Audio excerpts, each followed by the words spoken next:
Hello students, welcome to the Sindh board lectures by Sanjay Om in second year biology. आज हम chapter number 1 kidney के topic में regulatory function of kidney को discuss करेंगे कि किस तरीके से किडनी डिफरेंट फंक्शंस परफॉर्म कर रही होती है और रेगुलेशन कर रही होती है। ऑस्मो रेगुलेशन या एक्सक्रीशन के प्रोसेस को वो किस तरीके से रेगुलेट करती है, उसे आज हम डिस्कस करेंगे। सो किडनी बेसिकली 4 डिफरेंट प्रोसेसेस के थ्रू अपना फंक्शन परफॉर्म करती है। वो 4 प्रोसेसेस हैं: filtration, reabsorption, tubular secretion and counter current exchange.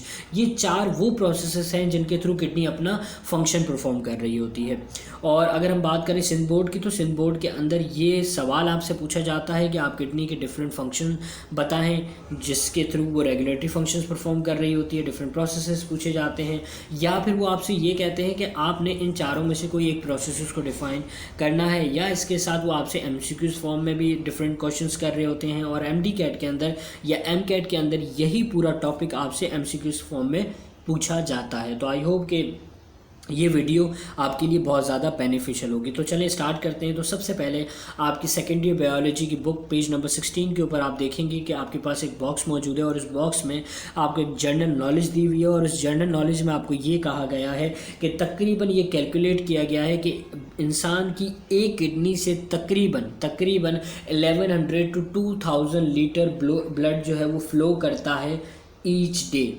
ठीक है, किडनी के अंदर से एक दिन के अंदर इतना ब्लड फ्लो कर रहा होता है। और अगर हम बात करें नेफ्रॉन्स की, तो नेफ्रॉन तकरीबन इस 1100 से 2000 लीटर ब्लड के जब फ्लो होता है तो इसके अंदर से वो 180 लीटर फिल्ट्रेट बनाते हैं। वो कितना बनाते हैं? 180 लीटर फिल्ट्रेट बनाते हैं। और इस 180 फिल्ट्रेट में से रीएब्जॉर्प्शन के बाद या डिफरेंट जो सॉल्यूट हैं, वाटर हैं, वो जब रीएब्जॉर्ब कर दिए जाते हैं तो तकरीबन 1 से 2 लीटर यूरिन बनता है। और वो 1 से 2 लीटर यूरिन जो है वो इंसान अपनी बॉडी से एक्सक्रीट आउट करता है through the process of excretion. So ये एक जनरल नॉलेज थी। अब हम पेज नंबर 16 के ऊपर आपका रेगुलेटरी फंक्शंस ऑफ किडनी है, उससे हम बारी बारी इन 4 प्रोसेसेस को डिस्कस करते हैं कि किडनी किस तरीके से रेगुलेटरी फंक्शंस परफॉर्म कर रही होती है। अगर हम बात करें सबसे पहले, तो सबसे पहला जो प्रोसेस है उसे हम कहते हैं अल्ट्रा फिल्ट्रेशन। अल्ट्रा फिल्ट्रेशन एक ऐसा प्रोसेस है, और ये समझ लें कि किडनी का फर्स्ट स्टेज है, और फर्स्ट स्टेज है, और इसे हम आपकी बुक में कहा गया कि नॉन सेलेक्टिव है। नॉन सेलेक्टिव का मतलब ये है कि यहाँ पर ऐसा नहीं है कि ये चीज़ जो है वो हो जाएगी, पास हो जाएगी, ये नहीं होगी।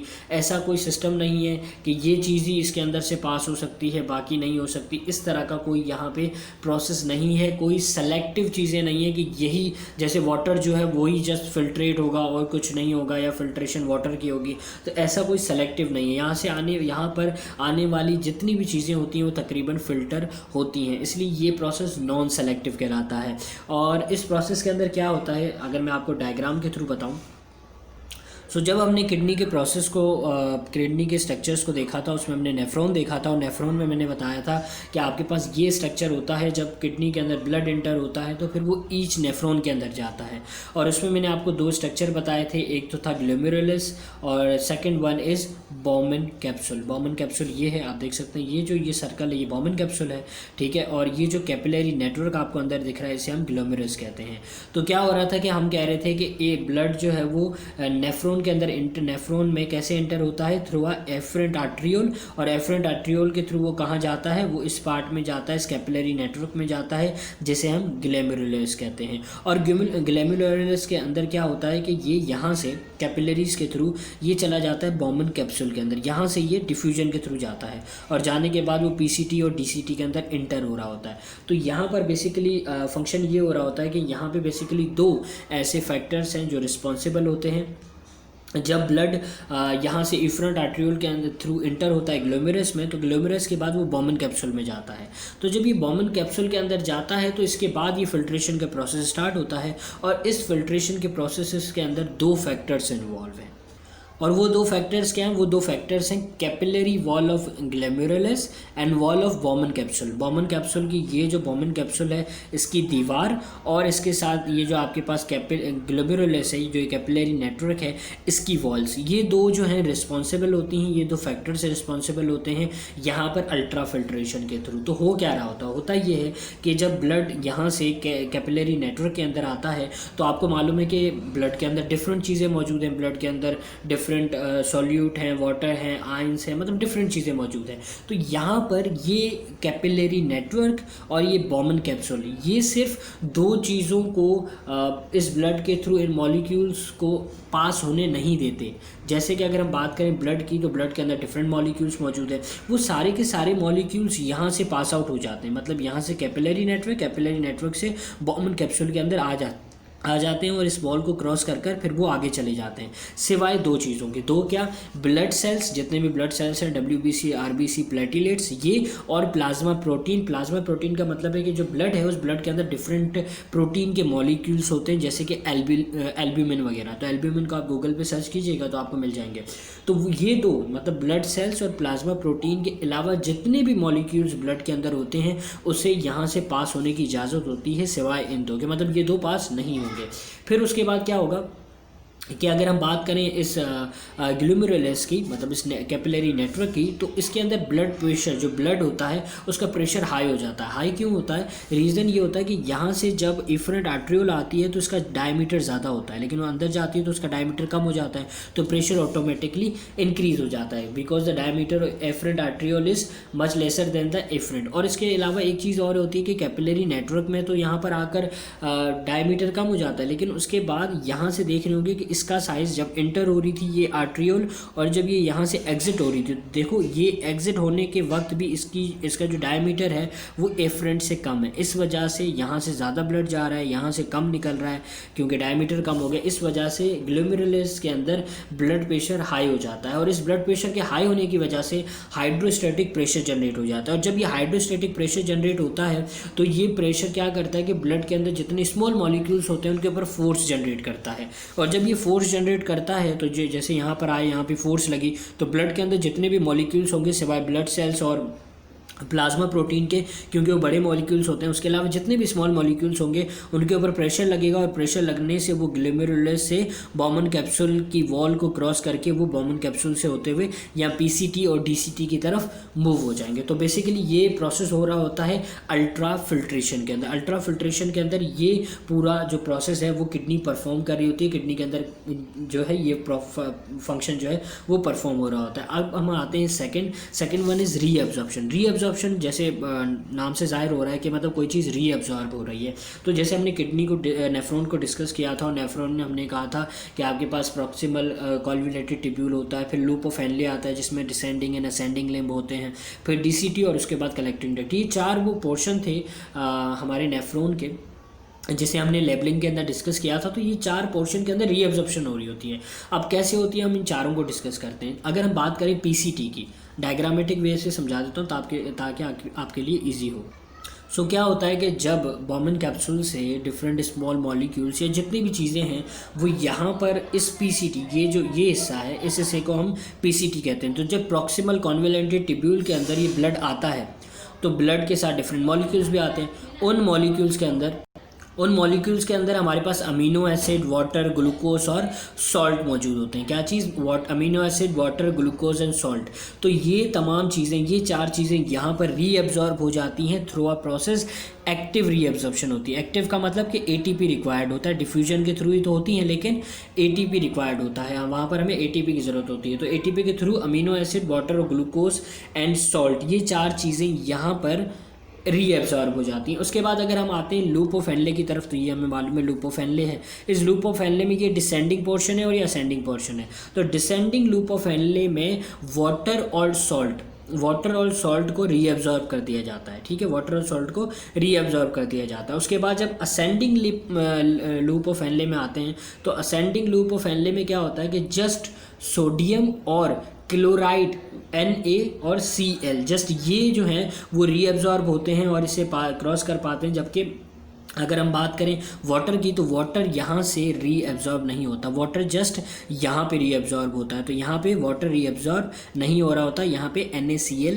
रीअब्जॉर्ब हो रहे होते हैं। उसके बाद यहाँ से होते हुए हम आते हैं DCT के अंदर। तो DCT क्या कर रहा होता है? DCT का बेसिकली फंक्शन यहाँ पर ये होता है कि DCT यहाँ पे डिफरेंट सॉल्ट की कंसनट्रेशन को, सॉल्ट जितने भी सॉल्ट हैं जैसे Na हो गया, Cl हो गया, मैग्नीशियम हो गया, पोटेशियम हो गया, ये जितने भी सॉल्ट हैं इन सॉल्ट की कंसनट्रेशन को हार्मोन्स के थ्रू यहाँ पे रेगुलेट करते हैं, मतलब कम है तो ज़्यादा, ज़्यादा है तो कम एब्जॉर्ब करना, या फिर जो भी है वो सारा प्रोसेस यहाँ DCT में हो रहा होता है थ्रू हॉर्मोन्स। हार्मोन के बाद क्या होता है कि उसे हम कलेक्टिंग डक्ट के अंदर किडनी भेज देती है उस फिल्ट्रेट को, जिसको हम एट लास्ट यूरिन कहते हैं, और ये यूरिन जो है वो लास्ट में कहाँ चला जाता है, कलेक्टिंग डक्ट में। और यहाँ पर भी अगर वाटर की कंसनट्रेशन थोड़ी सी ज़्यादा हो तो वो वापस रीअब्जॉर्ब DCT के अंदर कर दी जाती है, या फिर कलेक्टिंग डक्ट के अंदर उस फिल्ट्रेट को एडजस्ट कर दिया जाता है कि उसके अंदर अगर सॉल्ट अभी वाटर अभी भी है तो। और इस तरीके से एट लास्ट यूरिन जो है वो, मतलब जो हमारे पास फिल्ट्रेट के अंदर जो चीज़ें बचती हैं, जब वाटर रीअब्जॉर्ब हो गया, सॉल्ट रीअब्जॉर्ब हो गए, जितने भी आयंस थे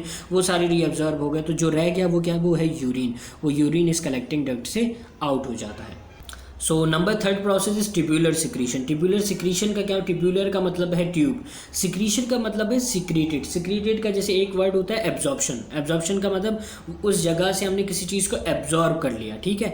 और सिक्रीशन का मतलब होता है कि उस जगह हमने कोई चीज़ डाल दी, दे दी। जैसे कि अगर इस डायग्राम के थ्रू मैं बताऊँ तो सोचें कि अगर इसके अंदर ये जो ट्यूब है जिसे PCT कह रहे हैं, इस PCT के अंदर कोई वाटर मौजूद है और ये कैपिलरी इसके अंदर मौजूद है, तो कैपिलरी ने क्या किया कि इस PCT से वाटर को ले लिया, उसे हम कहेंगे कि ये एब्जॉर्ब हो गया। और अगर इस कैपिलरी के अंदर वाटर था और इस वाटर को कैपिलरी ने इस PCT के अंदर दे दिया, इस PCT को दे दिया, तो इसे हम कहेंगे कि सिक्रीशन हो रही है। आई होप कि ये वाला पॉइंट आपको क्लियर हो गया। वैसे मैंने यहाँ पे वाटर की जस्ट एग्जांपल दी है, जस्ट आपको समझाने के लिए कि अगर ये कैपिलरी PCT से एब्जॉर्ब कर ले तो ये एब्जॉर्प्शन हो जाता है, और अगर ये इसको यहाँ से कैपिलरी से वाटर जो है वो PCT में चला जाए तो इसे हम सिक्रीशन कह रहे होते हैं। सो यहाँ पर बेसिकली क्या होगा, यहाँ पे हो रहा है सिक्रीटेड फ्रॉम द ब्लड, मतलब कि जब ये जो आप देख रहे हैं डायग्राम, इस डायग्राम के अंदर यहाँ से क्या आ रहा था, ब्लड आ रहा था, और ब्लड के अंदर डिफरेंट सॉल्ट या वाटर या ग्लूकोज अमीनो एसिड्स मौजूद थे। तो ये जब यहाँ से आ रहा था तो बेसिकली ये जो बड़ी ट्यूब है जिसे हम PCT कह रहे हैं, लूप ऑफ हेनले कह रहे हैं, इसके अंदर ब्लड मौजूद है। सो इस ब्लड से सिक्रीट होता है, मतलब ये यहाँ से ब्लड से निकलता है, इस ट्यूब से बाहर निकलता है, और इन कैपिलरीज़ के अंदर या फिर कैपिलरीज़ के अंदर, या फिर हम कह सकते हैं कि यहाँ से ये एक्सक्रीट आउट हुआ, और एक्सक्रीट आउट होने के बाद इसको इस कैपिलरी ने एब्जॉर्ब कर लिया। समझ आ रही होगी आपको, आई होप की ये बात। तो होता क्या, ट्यूबुलर सिक्रीशन के अंदर बेसिकली ये प्रोसेस हो रहा होता है कि ये जो PCT एंड DCT, ये जो दो पार्ट हैं, इन दो पार्ट के अंदर ये प्रोसेस हो रहा होता है ट्यूबुलर सिक्रीशन। वो होता क्यों है, होता इसलिए कि डिफरेंट नाइट्रोजनस सब्सटेंसेज होते हैं हमारे पास, या पॉइजनस सब्सटेंसेज होते हैं जिसमें हमारे पास डिफरेंट आ जाते हैं, जैसे कि अमोनिया, यूरिया, यूरिक एसिड या कैरेटिनिन। ये ऐसे हमारे पास सब्सटेंसेज हैं जो हमारे लिए पॉइजन्स क्रिएट करते हैं। तो इन तमाम चीज़ों को सिक्रीट कर देता है जो ब्लड है। वो ब्लड क्या करता है, मतलब ये जो ट्यूब्स हैं PCT वगैरह, तो जैसे मैंने बताया PCT, तो PCT क्या करेगा कि इन तमाम मॉलिक्यूल को यहाँ से एक्सक्रीट आउट कर देगा, निकाल देगा, यहाँ से उसे सिक्रीट कर देगा। सिक्रीट करेगा, सिक्रीट किस ट्रांसपोर्ट के थ्रू करेगा, एक्टिव, मतलब इसको यहाँ पे क्या चाहिए, यहाँ पर इसे ATP चाहिए इस प्रोसेस को परफॉर्म करने के लिए। तो वो क्या होगा कि PCT और DCT के अंदर बेसिकली एक्सक्रीट कर रहे होंगे, यहाँ से अपने अंदर से इस चीज़ को बाहर निकाल रहे होंगे। और अगर हम बात करें सिर्फ DCT की, तो DCT क्या कर रहा होता है, एक इंपॉर्टेंट रोल प्ले करता है एसिड बेस बैलेंस। मतलब वो क्या कर रहा होता है कि अगर आपकी बॉडी के अंदर एसिड की क्वांटिटी ज़्यादा हो जाए या बेस की क्वांटिटी ज़्यादा हो जाए, तो वो बेसिकली इस चीज़ को मेंटेन कर रहा होता है। और किस तरीके से कर रहा होता है, वो इस तरीके से कर रहा होता है कि हाइड्रोजन या अमोनिया की सिक्रीशन कर रहा होता है from interstitial fluid into the DCT। मतलब इंटरस्टिशियल फ्लूइड का क्या मतलब होता है, समझ लो ये सेल हैं, ये 4 सेल हैं, इन 4 सेल के दरमियान जो स्पेसेस है ना, इनको हम इंटरस्टिशियल फ्लूइड कह रहे होते हैं। सो अगर इन इंटरस्टिशियल फ्लूइड्स के अंदर हाइड्रोजन या अमोनिया की कंसंट्रेशन अगर मौजूद है, तो वो फिर क्या कर रहे होते हैं कि उसको वहाँ से लेकर DCT के अंदर दे रहे होते हैं, और DCT इसको मेंटेन कर रहा होता है, इसको जो है वो अपना एसिड और बैलेंस के मैकेनिज्म को रेगुलेट कर रहा होता है। और इन शॉर्ट में आपको कहूँ तो आप यूँ भी समझ सकते हैं कि जो इंटरस्टिशियल फ्लूइड है ये बेसिकली कहाँ जा रहा होता है, ये यहाँ से सिक्रीट होता है और DCT में जाता है, और फिर DCT से बैलेंस करता है। तो ये बेसिकली ट्यूबुलर सिक्रीशन का फंक्शन था। अब लास्ट जो कि बहुत ज़्यादा इंपॉर्टेंट है समझना आपके लिए, that is counter current exchange. Counter current exchange जो ये प्रोसेस है बेसिकली मेड्यूला के अंदर हो रहा होता है, और इसमें बेसिकली 2 सिस्टम आते हैं। एक सिस्टम को हम कहते हैं counter current multiplayer in the loop of Henley, मतलब वो लूप ऑफ हेनले के अंदर हो रहा होता है। दूसरा है काउंटर करंट इन वेसा रेक्टा। वेसा रेक्टा मैंने बताया था, और मैं जब इसको आगे डिफाइन करूंगा तो मैं आपको बताऊंगा कि वेसा रेक्टा के अंदर क्या हो रहा होता। सो अब अगर लूप ऑफ हेनले की बात करें तो हमने कहा था लूप ऑफ हेनले के अंदर 2 पोर्शन है, असेंडिंग डिसेंडिंग एंड असेंडिंग, दो पोर्शन है। अब सबसे पहले अगर हम बात करें डिसेंडिंग के अंदर, तो डिसेंडिंग में हमने कहा था कि वहाँ वाटर की रीएब्जॉर्प्शन होती है। तो जब वाटर रीएब्जॉर्ब हो जाएगा तो सॉल्ट की कंसनट्रेशन ज़्यादा हो जाएगी। तो सॉल्ट की कंसनट्रेशन ज़्यादा हो जाएगी, वाटर कम हो जाएगा, तो वो सोल्यूशन बाद में क्या बन जाएगा, वो बन जाएगा हाइपरटोनिक। ठीक है, जब वहाँ से रीएब्जॉर्प्शन हो जाएगी। उसके बाद अगर हम बात करें असेंडिंग लिम्ब की, तो असेंडिंग लिम्ब पे मैंने कहा था कि Na और Cl जो है वो रिमूव्ड होते हैं। तो NaCl इज़ बेसिकली सॉल्ट, और जब सॉल्ट रिमूव हो जाएंगे तो जिस तरफ सॉल्ट की कंसनट्रेशन कम हो जाती है तो वो क्या हो जाते हैं, वो हाइपोटोनिक हो जाते हैं। तो यहाँ पे बेसिकली वो जो फिल्ट्रेट है वो क्या हो जाएगा, हाइपोटोनिक हो जाएगा। पहले जो है वो फिल्ट्रेट जब आ रहा था तो वो हाइपरटोनिक हो गया क्योंकि उसके अंदर से वाटर एब्जॉर्ब कर लिया गया, और बाद में वो जो फिल्ट्रेट था वो यहाँ से होता हुआ इस जगह आया। इस जगह पर NaCl सॉल्ट की कंसनट्रेशन को उन्होंने एब्जॉर्ब कर लिया। वहाँ पर क्या हो गया कि वो जो फिल्ट्रेट था वो हाइपोटोनिक हो गया। उसके बाद जब यहाँ पर NaCl, अगर हम बात करें इस जगह की, कि यहाँ पे NaCl को जब एब्जॉर्ब कर लिया गया, तो एब्जॉर्ब होने के बाद ये NaCl वापस आकर इस जगह डिफ्यूज़ इन हो जाता है, मतलब ये अंदर चला जाता है यहाँ पर डिसेंडिंग लिम्ब के अंदर। डिसेंडिंग लिम्ब के अंदर वो दोबारा फिल्ट्रेट के अंदर इंटर हो जाता है। ठीक है, जैसे कि मैंने यहाँ पे लिखा है कि NaCl जो है diffuse back into the descending limb, वो वापस जाकर डिसेंडिंग लिम्ब में चला जाता है। ठीक है, और दोबारा जब वो वहाँ चला जाता है तो उसके बाद की अगर हम बात करें तो क्या होता है कि हमारी जो ये फिल्ट्रेट है, इस फिल्ट्रेट के अंदर कंसंट्रेशन किसकी इंक्रीज़ हो जाती है, सोडियम और यूरिया की। यूरिया और सोडियम की कंसंट्रेशन इंक्रीज़ हो जाती है, और जब सोडियम और यूरिया की कंसंट्रेशन इंक्रीज़ हो जाती है तो एट लास्ट जब बॉडी से यूरिन पास आउट होता है आउटसाइड द बॉडी, जब वो निकल रहा होता है तो वो क्या होता है, वो हाइपरटोनिक होता है और बॉडी फ्लूइड से, मतलब वो क्या होता है, हाइपरटोनिक होता है। उसके अंदर सॉल्ट की कंसंट्रेशन थोड़ी ज़्यादा होती है क्योंकि उसके अंदर सोडियम और यूरिया मौजूद होते हैं। तो ये पूरा प्रोसेस हो रहा होता है लूप ऑफ हेनले के अंदर, उसे हम कहते हैं counter current multiplier process in the loop of Henle. अब अगर हम बात करें वैसा रेक्टा की, तो वैसा रेक्टा के अंदर क्या हो रहा होता है, बेसिकली मैं आपको बता दूं वैसा रेक्टा है क्या। सो वैसा रेक्टा बेसिकली ये जो आपको कैपिलरीज दिख रही हैं, जैसे यहाँ पर भी है यहाँ पर भी, लेकिन अगर हम लूप ऑफ हेनले की बात करें, इतने से हिस्से की बात करें, तो इतने से हिस्से के अंदर जो कैपिलरीज हैं ये ब्लैक दिख रही हैं, इसे हम वैसा रेक्टा कह रहे होते हैं। और इसको यूँ भी कह सकते हैं कि ये कैपिलरीज लूप ऑफ हेनले के पैरेलल चल रही होती हैं। और अगर हम यहाँ पर देखें तो मैंने भी ये लिखा है कि ब्लड वेसल्स जो हैं वो run to parallel to the loop of Henle, जिसे हम वैसा रेक्टा कहते हैं। तकरीबन 1% ब्लड जो है वो फ्लो करता है किडनी में थ्रू वैसा रेक्टा। और इस वैसा रेक्टा की अगर मज़ीद बात करें तो इसकी ये बेसिकली नरिशमेंट या ऑक्सीजन प्रोवाइड करते हैं सेल्स ऑफ मेड्यूला को, और इसी के साथ साथ वो वाटर जो एब्जॉर्ब हुआ होता है फिल्ट्रेट से, उसे ये लेकर जा रहे होते हैं। तो बेसिकली ये दो फंक्शंस परफॉर्म कर रहे होते हैं। एक क्या कर रहे हैं कि ये नरिशमेंट और ऑक्सीजन प्रोवाइड कर रहे हैं मेड्यूला के सेल्स को, और इसी के साथ साथ जो वाटर एब्जॉर्ब हुआ है फिल्ट्रेट से, उसे ये लेकर जा रहे होते हैं मज़ीद बॉडी की तरफ। तो ये पूरा प्रोसेस वैसा रेक्टा के अंदर हो रहा होता है, और इसे हम काउंटर करंट एक्सचेंज कह रहे होते हैं। तो आई होप कि ये वीडियो थोड़ी सी बड़ी हो गई है, लेकिन आपको समझ आई होगी। और अगर आपको कोई क्यूरी हो तो आप मुझे व्हाट्सएप पे और इसी के साथ साथ मेरे कमेंट बॉक्स में पूछ सकते हैं। Kindly like and share this video with your friends. Thank you.